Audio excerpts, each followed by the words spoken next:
These might be the worst shoes that I've ran in a while. I'm going to explain why I didn't really enjoy running in the Saucony Triumph 22. So to give you a little bit of context, I have ran in the Saucony Triumph 20. I didn't feel the need to get the Saucony Triumph 21 because it seemed like they didn't really do a whole refresh on the shoe design. And when the 22 came out, I was very excited because they changed the whole silhouette, including the midsole, which was upgraded from a Power Run Plus midsole to a Power Run PB midsole, and then, you know, the whole upper refresh as well as just the overall design. So I was very excited for the shoe, and unfortunately I was very disappointed, so let's get right into it. Starting out with the traction, my colorway has a translucent rubber. Not sure if that's gonna differ from the rubber compound on the other colorways, but to me the traction honestly wasn't bad. In dry weather conditions, they performed very well. I didn't have any problems turning.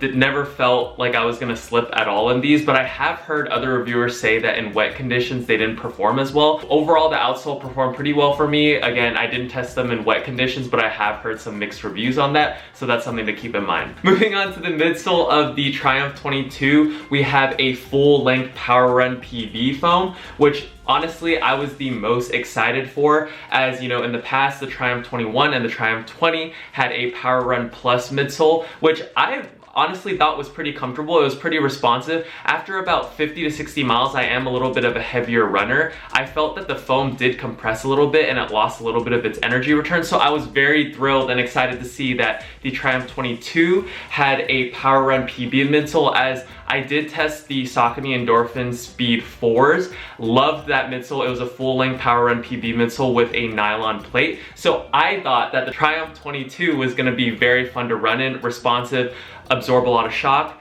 And boy, was I wrong. At least on the try-in, you're gonna feel that it's a little bit of a firmer ride. And then as you start running, you do easy runs, it's still a little bit firm. And then you think, oh, maybe when you pick up the pace, it's gonna have that responsive feel like the Endorphin Speed 4s, or maybe the Endorphin Pro 3s. That's the biggest disappointment that I felt with the shoe, was that honestly, this full-length Power Run PB did not feel anything like the Saucony Endorphin Speed 4s.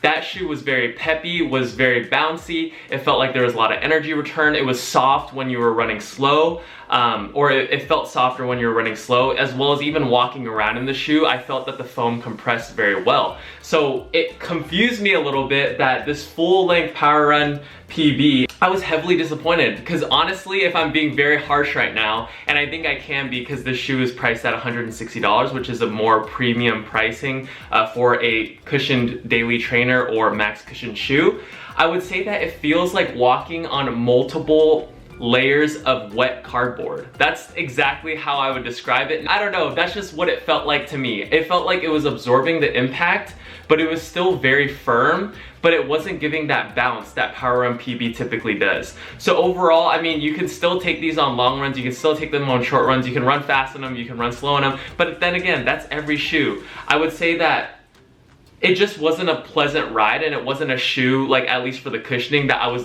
really longing to run in and excited to run in. It was just kind of a dead feeling shoe that absorbed a lot of impact, which I guess is a max cushion shoe, but it just didn't feel very good as well while you're running in it. So I think for me personally, I know I'm hating a lot on this shoe, but I didn't experience any injuries, not like any crazy soreness or whatever. I just didn't enjoy the cushioning at all. It just did a great job at impact protection, just didn't feel the best, and definitely wasn't super responsive in my opinion. Moving on to the upper of the Triumph 22, we have a full-length mesh upper.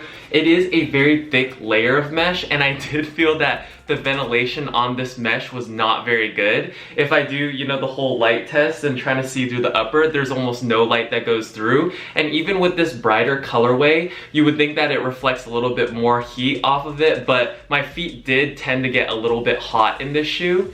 As for sizing, I do feel that the Triumph 22 did get that right. It does run true to size, and heel lockdown I did not have a problem with. I didn't really even have to do the runner's knot with this shoe, and when I did, it just made the heel lockdown even better. So Overall, I think that the upper of the Triumph 22 is probably the best feature of the shoe, even though it's lacking a little bit in ventilation. It does also have a gusseted tongue, so I had no problems with this pretty plush and comfortable tongue. So overall, the Triumph 22 was a little bit of a disappointment. I know I was a little bit harsh on the shoe, but I do feel that for $160, the people need to know the truth about this shoe. I think Saucony is such a great running brand, and I was a little bit disappointed with what they came out with for their Triumph line. Typically, the Triumph line is very well liked and very well loved. I just felt like they missed the mark a little bit with the midsole, and hopefully they can maybe improve on the 23. I definitely am very curious if this is the same Power Run PB as the Endorphin Pro 3, the Endorphin Pro 4,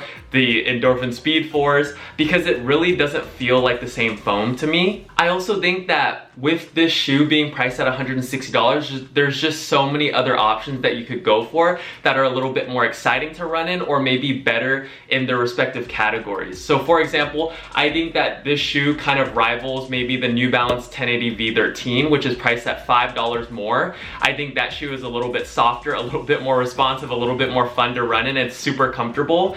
I think that if you're going for a max cushion shoe and you were looking at this shoe, you could go for the Asics Nimbus 26, you can go for the New Balance More V4, you can go for the Brooks Ghost Max, and most of those shoes you can actually find under $160, and some actually retail at under $160. And then if you're going for speed, I think just competing with their own line, the Saucony Endorphin Speed 4 is going to be a great option at just $10 more. You can get the Endorphin Speed 3 at a big discount, and it's probably going to perform better than this. And then one of my personal favorites, the Puma Deviate Nitro 2, which retails at $160, and it comes with that plate as well as some super foam, and it's going to feel a little bit better than this and a lot faster. So just for, I guess, every category, if you're looking for a max comfort shoe, or you're looking for a faster max comfort shoe, or you're looking for a fast shoe, there's just a lot of different options that I think are better at the price point of $160 than the Triumph 22. Again, I had really high hopes. I love Saucony as a running brand. I think they put out really good shoes. I just think that they missed the mark on this one, and I just wanted to let you guys know. So thank you guys so much for watching this review, and make sure you subscribe if you want to see more reviews like this, as well as more running content, and I'll see you guys in the next one.